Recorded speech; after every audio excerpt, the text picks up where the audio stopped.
धीमहि धियो यो नः प्रचोदयात्।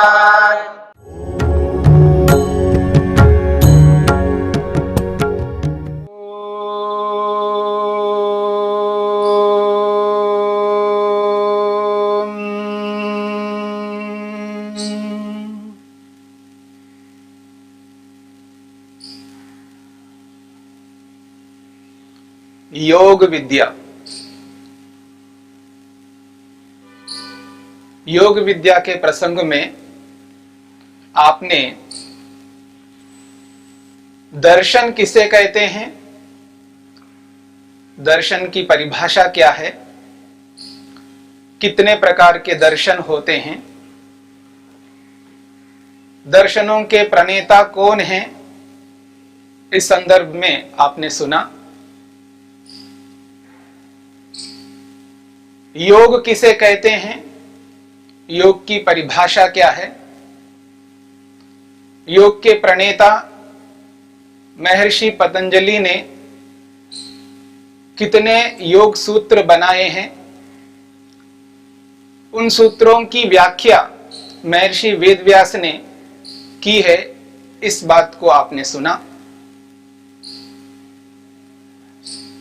योग विद्या का आधार और समस्त विद्याओं का आधार वेद है, ये भी आपने सुना।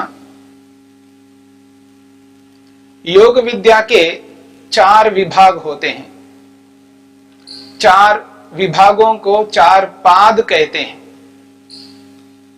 और एक एक विभाग के नाम आपने सुना है। पहला विभाग, पहला पाद समाधि पाद है, और दूसरा पाद साधन पाद है, तीसरा पाद विभूति पाद है, और अंतिम पाद, चौथा पाद कैवल्य पाद है, कैवल्य पाद है। योग की भूमिका में इन बातों को समझकर अब हम योग का प्रारंभ करते हैं। योग का जो पहला पाद है समाधि पाद,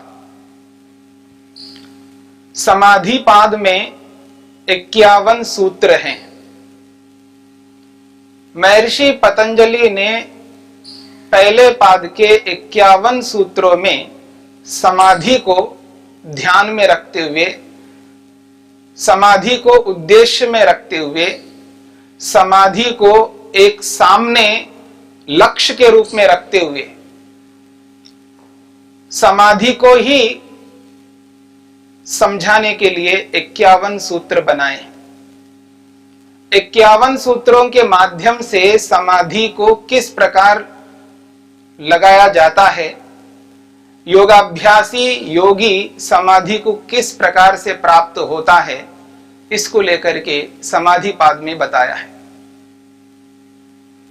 तो आइए अब हम समाधि पाद को जानते हैं। समाधि का जो पहला सूत्र है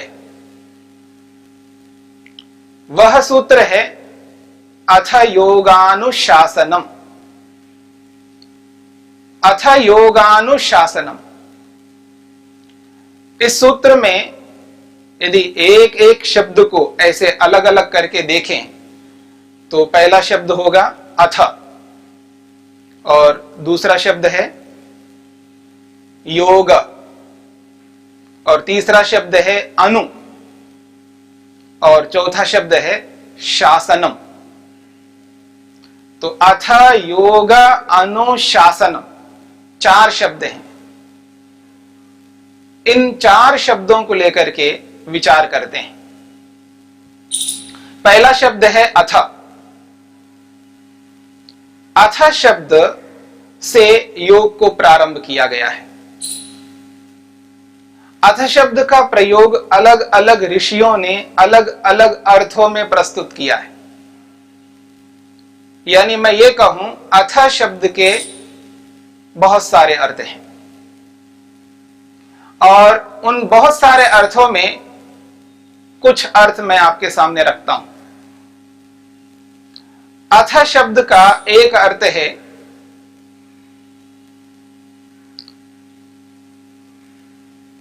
आरंभ। किसी भी कार्य को हम प्रारंभ करते हैं तो उसके लिए अथ शब्द का प्रयोग किया जाता है। संस्कृत में किसी विषय को हम प्रारंभ करते हैं, पहली बार उस विषय को समझना चाहते हैं, पहले हमने कभी नहीं जाना, कभी नहीं समझा, तो ऐसे विषय को प्रारंभ करने के लिए अथ शब्द का प्रयोग होता है। उदाहरण के लिए अथ वर्णमाला अध्येतव्या। वर्णमाला जानते हैं आप, संस्कृत में हो, हिंदी में हो, किसी भी भाषा में हो, यदि कोई व्यक्ति किसी विद्या को जानता है या उस विद्या को जानना चाहता है, वो वर्णमाला के माध्यम से जानेगा। तो विद्यार्थी सर्वप्रथम प्रारंभ करता है वर्णमाला से, पहले वो वर्णमाला को जानेगा। अथ वर्णमाला अध्येतव्या। तो यहां अथ शब्द का जो प्रयोग किया है ये आरंभ के लिए किया है। अब हम वर्णमाला को आरंभ करते हैं, इस वर्णमाला को जानना चाहिए। जिस भाषा को, जिस विद्या को आप जानना चाहते हो, उस विद्या का जो आधार है, मूल है, वो जो वर्णमाला है, उसको अब जानना चाहिए, समझना चाहिए। एक उदाहरण दिया है, ऐसे ही अनेक उदाहरण हो सकते हैं। जिस कार्य को आप जानते नहीं, पहली बार कर रहे हो, तो उस कार्य को आप प्रारंभ कर रहे हैं, तो वहां पर अथ शब्द का प्रयोग होगा संस्कृत में। अथ कार्यम ज्ञातव्यम। अब कार्य को जानना चाहते हैं या अब कार्य को प्रारंभ किया जाता है ताकि इस कार्य को मैं जानूं, यह है कैसा कार्य। कोई भी काम करो, यदि प्रारंभ करना चाहते हैं उसको, तो यहां अथ शब्द का प्रयोग होगा। तो अथ शब्द का प्रयोग आरंभ के अर्थ में आता है, एक अर्थ हुआ। दूसरा अर्थ है अनंतर। अनंतर का अर्थ होता है बाद में, यानी पहले कोई काम करो, उसके बाद अब दूसरा काम करने जा रहे हो। एक उदाहरण है, भाषाम अधीत्य व्याकरणम जिज्ञासितव्यम।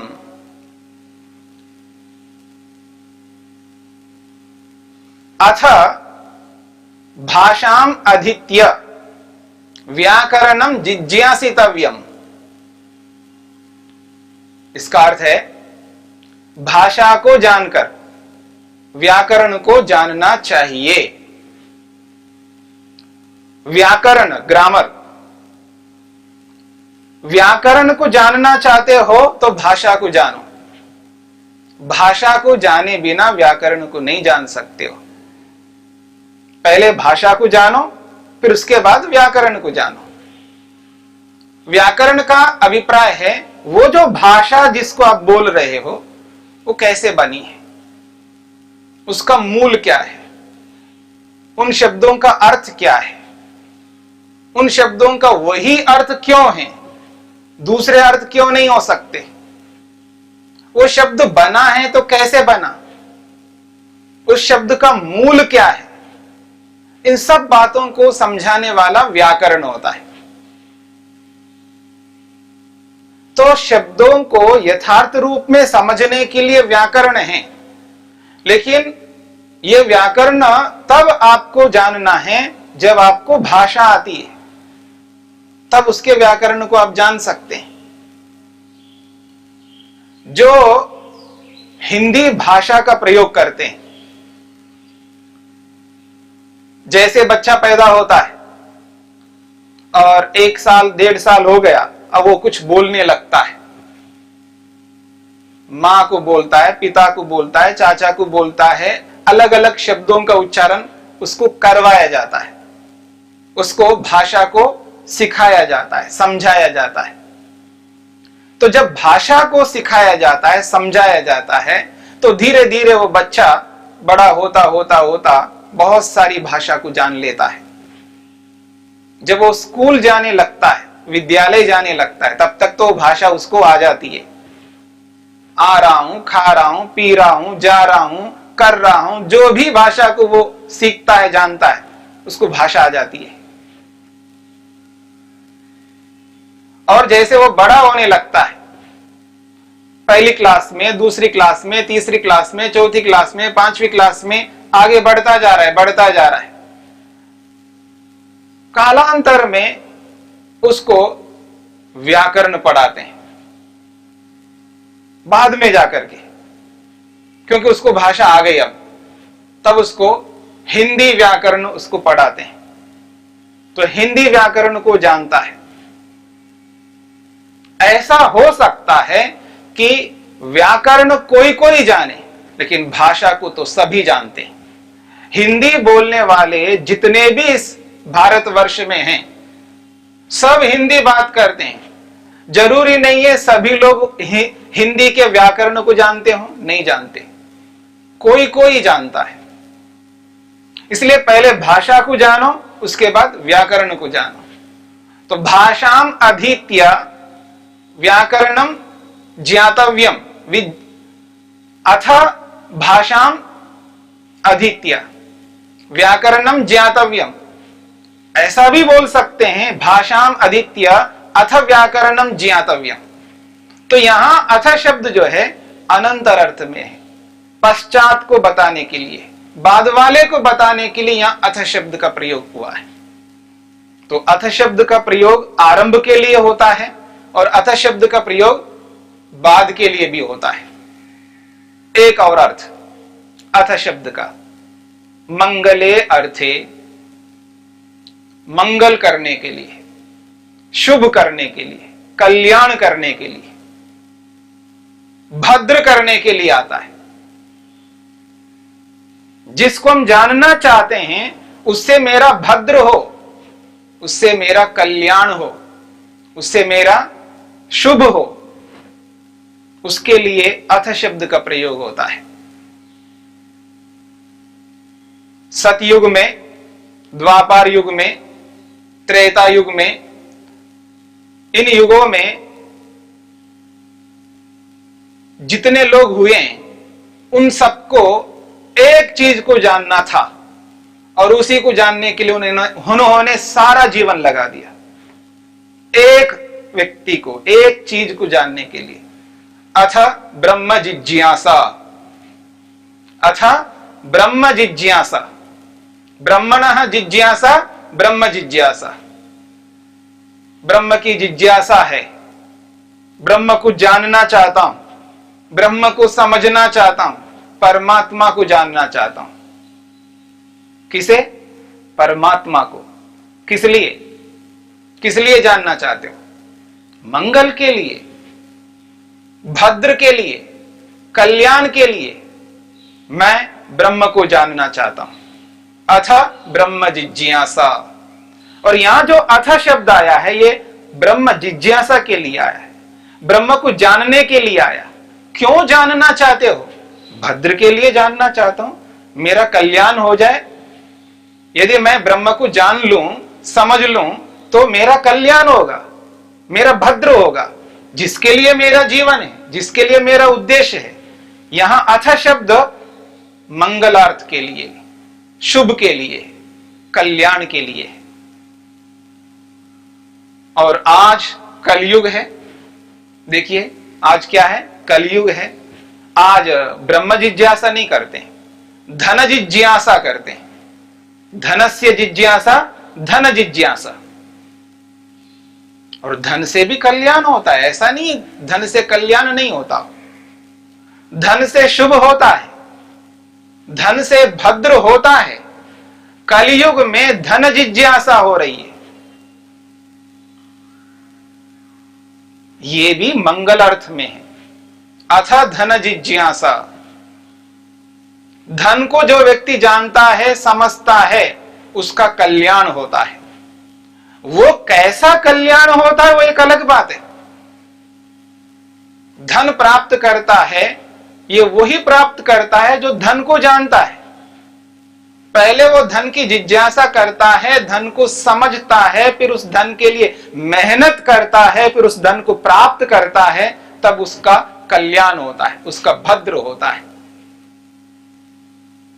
तो कलयुग में धन की जिज्ञासा की जा रही है, लेकिन ऐसा नहीं है कि त्रेता युग में, द्वापार युग में, सतयुग में ही केवल ब्रह्म जिज्ञासा होती है, कलयुग में नहीं होती है। ऐसा नहीं है। युग कोई भी हो,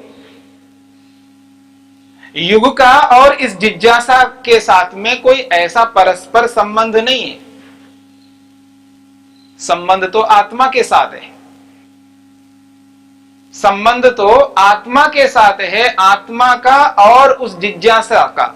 जिसकी जिज्ञासा हो रही है, जिसकी जिज्ञासा करने से आत्मा का कल्याण होता है। धन की जिज्ञासा करने से भी आत्मा का कल्याण होता है, एक अंश में होता है, एक पक्ष में होता है, दोनों पक्षों में नहीं हो सकता। यदि ब्रह्म जिज्ञासा व्यक्ति करता है तो दोनों पक्षों में उसका कल्याण होगा। सिक्के के एक पहलू में एक विषय और दूसरे पहलू में दूसरा विषय। तो ब्रह्म जिज्ञासा जो होगी, उसके माध्यम से हम दोनों ओर से, बोला जाता ना, दोनों हाथों में लड्डू है। एक हाथ में लड्डू नहीं, दोनों हाथों में लड्डू है। तो धन जिज्ञासा करने से लड्डू अवश्य मिलेगा, पर एक लड्डू मिलेगा, लेकिन एक हाथ खाली है। अगर इस हाथ में लड्डू है तो ये हाथ खाली है। हाथ खाली जरूर रहेगा, लेकिन धन जिज्ञासा से एक पक्ष की सिद्धि होगी, पर ब्रह्म जिज्ञासा से दोनों पक्षों की सिद्धि होगी। दोनों हाथों में लड्डू, एक हाथ में नहीं।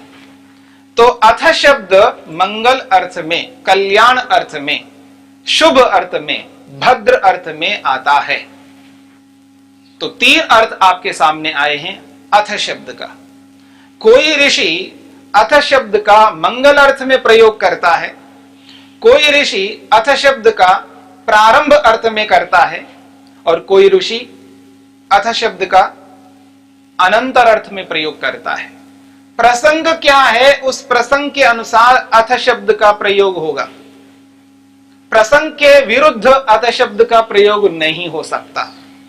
तो यह बात ऋषि लोग जानते हैं, अथ शब्द का प्रयोग किस प्रसंग में, कब, कौन सा अर्थ लेना चाहिए, जिस अर्थ को लेने से उस प्रसंग में उस अथ शब्द का समुचित रूप में प्रयोग में आ सके। तो अथ योगानुशासनम, इसमें अथ योगा अनुशासनम, इसमें से केवल अथ शब्द को लेकर के हम विचार कर रहे हैं।